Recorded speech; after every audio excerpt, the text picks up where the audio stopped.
उर्वरक में आत्मनिर्भरता की तरफ एक और बड़ी उपलब्धि, नैनो यूरिया के बाद अब नैनो डीएपी को मिली मंजूरी। प्रधानमंत्री ने कहा, किसानों को होगा अत्यधिक लाभ।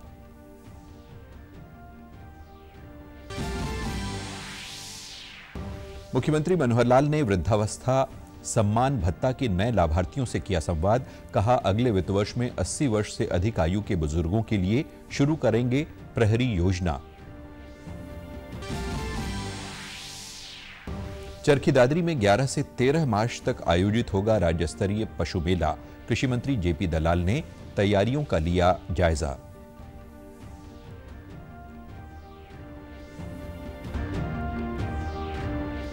और G20 anti corruption working group बैठक के समापन के उपरांत प्रतिनिधियों ने गुरुग्राम के सुल्तानपुर बर्ड सेंचुरी, झज्जर के प्रतापगढ़ फार्म का किया दौरा। नमस्कार, मैं आशुतोष मिश्रा। अब समाचार विस्तार से।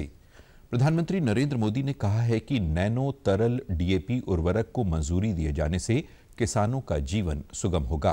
प्रधानमंत्री ने रसायन और उर्वरक मंत्री डॉक्टर मनसुख मांडविया के एक ट्वीट के जवाब में ये बात कही।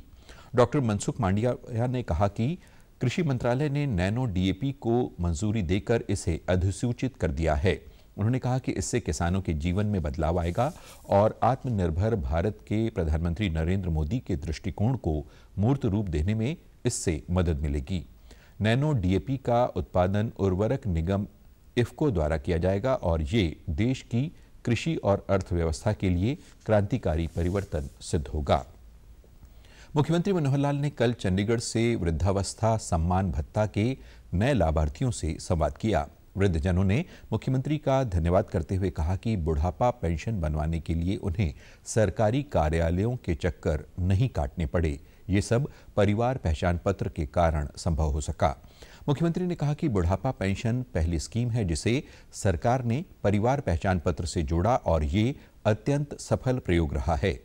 उन्होंने कहा कि विगत 6 माह के दौरान ऑटोमेटिकली लगभग 16,500 बुजुर्गों की पेंशन बनी है। सीएम ने कहा कि सरकार ने वृद्धावस्था सम्मान भत्ते को 2,750 रुपए प्रतिमाह किया है और इस योजना के तहत अधिकतम आय की शर्त को भी 2 लाख से बढ़ाकर 3 लाख रुपए किया गया है। 23 का महीना शुरू होने वाला है, उस समय ये हमारी जो पेंशन है, जो सम्मान निधि है, ये 2,750 रुपए हो जाएगी। जब परिवार पहचान पत्र बनाया और हर परिवार का डाटा ये हमारे पास आ गया, तो उस परिवार के डाटा के अंतर्गत हमको पता लगा कि कितने ऐसे व्यक्ति हैं जो कब 60 वर्ष के होने वाले हैं, आयु के हिसाब से उसकी जानकारी हमें तुरंत मिलने लग गई। अब 2 ही कंडीशन है किसी भी बुजुर्ग की वो पेंशन शुरू हो, या तो व्यक्ति 60 वर्ष का हो गया है और या फिर जो 60 वर्ष का हुआ है वो दोनों पति पत्नी की आय ये 2 लाख रुपए से कम होनी चाहिए। जब ये 2 लाख रुपए की बात आई तभी भी ध्यान में आया कि यार 2 लाख रुपए कम नहीं है, हमें लगा 2 लाख रुपया ये कम है। तो इस अगले महीने से हमने इस आय को भी बढ़ा करके 2 से 3 लाख रुपया कर दिया है और इस 3 लाख के करने के बाद बहुत से लोग इसमें नए और जुड़ गए हैं। मुख्यमंत्री ने कहा कि वित्त वर्ष 2023-24 के बजट में 80 वर्ष से अधिक आयु के बुजुर्गों के लिए प्रहरी योजना भी शुरू करने जा रहे हैं। पीपीपी के डेटा से पता चला है कि प्रदेश में 80 वर्ष से अधिक आयु के 2.25 लाख बुजुर्ग हैं।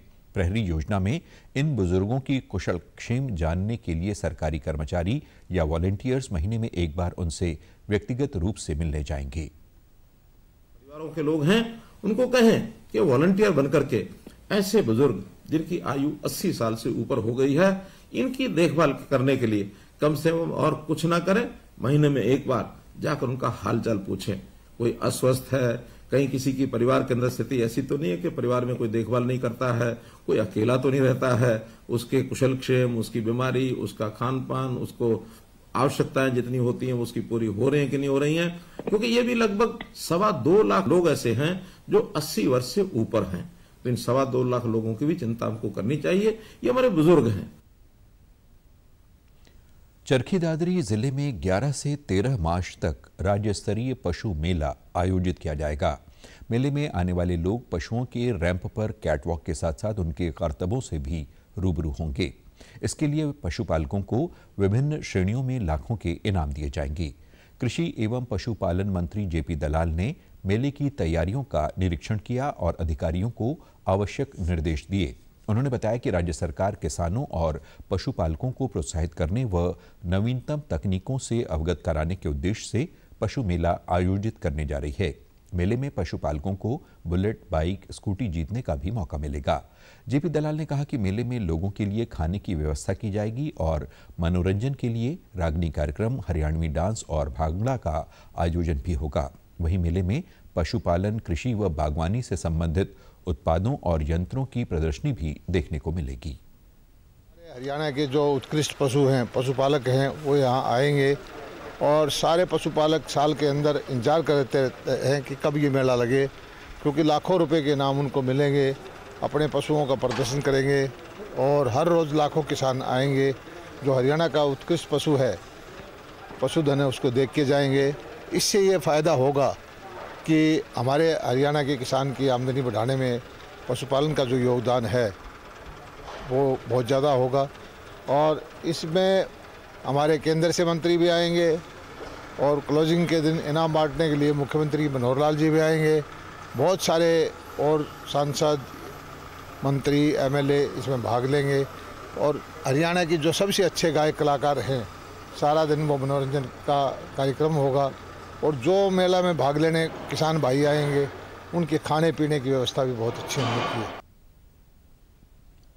G20 anti corruption working group बैठक के समापन के उपरांत विभिन्न देशों के प्रतिनिधियों ने कल गुरुग्राम की Sultanpur bird sanctuary Ramsar site का दौरा किया। करीब 350 एकड़ में फैली सुल्तानपुर बर्ड सेंचुरी को यूरोप, साइबेरिया व मध्य एशिया के प्रवासी पक्षियों का सर्दियों में प्रमुख केंद्र माना जाता है। विदेशी मेहमानों को भ्रमण के दौरान प्रवासी पक्षियों के बारे में जानकारी देने के लिए विशेष प्रदर्शनी भी लगाई गई थी। अंतर्राष्ट्रीय मिलेट ईयर मोटा अनाज वर्ष के तहत सुल्तानपुर बर्ड सेंचुरी में हरियाणा राज्य ग्रामीण आजीविका मिशन से जुड़ी स्वयं सहायता समूहों की सदस्य महिलाओं ने बाजरे के बिस्किट, ज्वार के नमकीन व रागी के चिप्स आदि भी परोसे। विदेशी मेहमानों ने मोटे अनाज से तैयार उत्पादों का जायका भी लिया और अपने अपने देशों में इन्हें प्रोत्साहन देने की बात भी कही। इसके बाद G20 डेलीगेट्स ने झज्जर स्थित प्रतापगढ़ फार्म का भी दौरा किया। इस दौरान विदेशी मेहमानों को हरियाणवी लोक कला, संस्कृति और ग्रामीण जीवन शैली से रूबरू करवाया गया। फार्म में विदेशी मेहमानों ने जमकर लुत्फ उठाया। उद्योग और वाणिज्य मंत्री पीयूष गोयल ने विश्वास व्यक्त किया है कि इस वर्ष देश में वस्तु और सेवा निर्यात बढ़कर $750 अरब हो जाएगा। उन्होंने कहा कि चालू वित्त वर्ष में फरवरी तक का कुल निर्यात पिछले वित्त वर्ष के मुकाबले अधिक रहा है। पीयूष गोयल ने कल नई दिल्ली में रायसीना संवाद कार्यक्रम में कहा कि टिकाऊपन और गुणवत्ता पर अधिक ध्यान देकर भारत आने वाले समय में निर्यात बढ़ा सकता है। उन्होंने कहा कि सरकार गुणवत्ता के प्रति जागरूकता बढ़ाने के प्रयास कर रही है और अब तक 440 उत्पादों के लिए गुणवत्ता नियंत्रण आदेश जारी किए जा चुके हैं। अगले 2 वर्षों में सरकार गुणवत्ता नियंत्रण आदेशों की संख्या बढ़ाकर 2000 तक करेगी ताकि गुणवत्ता के साथ कोई समझौता न हो। उन्होंने कहा कि देश में व्यापार और निवेश के लिए अनुकूल माहौल है और खासकर सेमीकंडक्टर में निवेश के लिए कई कंपनियां सरकार के साथ बातचीत कर रही हैं। होली पर्व पर प्रदेश में लोग वोकल फॉर लोकल के अंतर्गत स्वदेशी उत्पादों की जमकर खरीदारी कर रहे हैं। अंबाला के दुकानदारों ने बताया कि वे प्रधानमंत्री नरेंद्र मोदी के वोकल फॉर लोकल कार्यक्रम को मजबूत करने के लिए स्वदेश में निर्मित सामान बेच रहे हैं। इससे भारतीय अर्थव्यवस्था मजबूत होगी और हमारे देश के लोगों को और अधिक रोजगार के अवसर मिलेंगे। भारत में बन रही हम वो पिचकारियाँ बेच रहे हैं, जिससे हमारे यहाँ पर रोजगार बढ़ेगा और हमारे भारत में फ़ायदा होगा इस चीज़ का।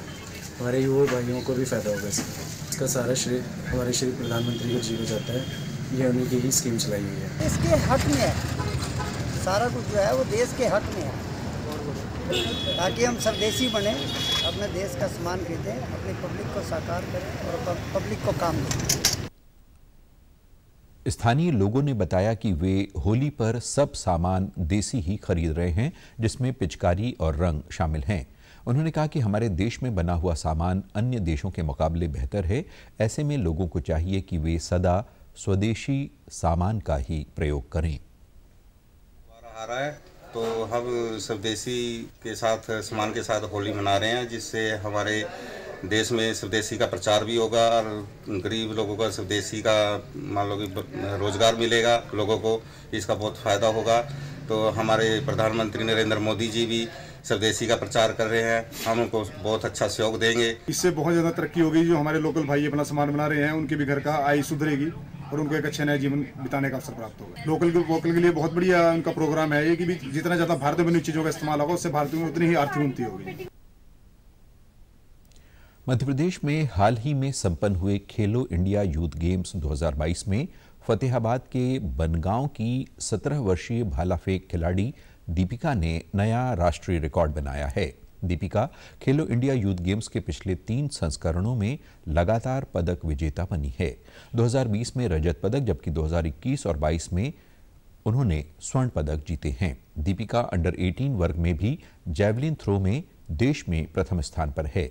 वे इसका श्रेय सरकार और अपने गुरुजनों को देते हुए बताती हैं कि उसने 6 साल पहले अपने गांव में ही प्रशिक्षण लेना शुरू किया था और अब भी अपने गांव में बने खेल स्टेडियम में प्रतिदिन कड़ा अभ्यास करती हैं। अब उसका सपना प्रदेश और देश का नाम पूरी दुनिया में रोशन करना है।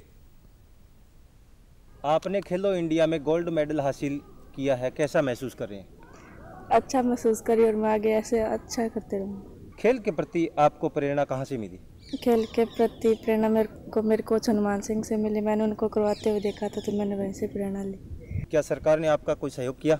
हाँ किया। वो खेलो इंडिया की स्कॉलरशिप मिल रही है मेरे को। अंडर 20 इंडिया रिकॉर्ड की तैयारी है तोड़ने की।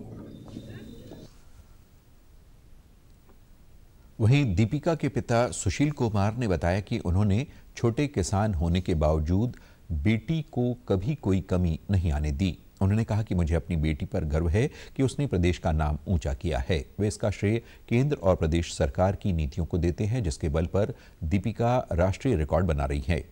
वहीं कोच हनुमान सिंह ने बताया कि वे कई वर्षों से दीपिका को गांव के मैदान में जैवलिन थ्रो की ट्रेनिंग दे रहे हैं और इनका अगला लक्ष्य विश्व विजेता बनना है। बात है जी, हमारे गांव की और जिला फतेहाबाद की और हरियाणा की, तो दीपिका ये नेशनल रिकॉर्ड बना के आई है। खेती बाड़ी करता हूँ।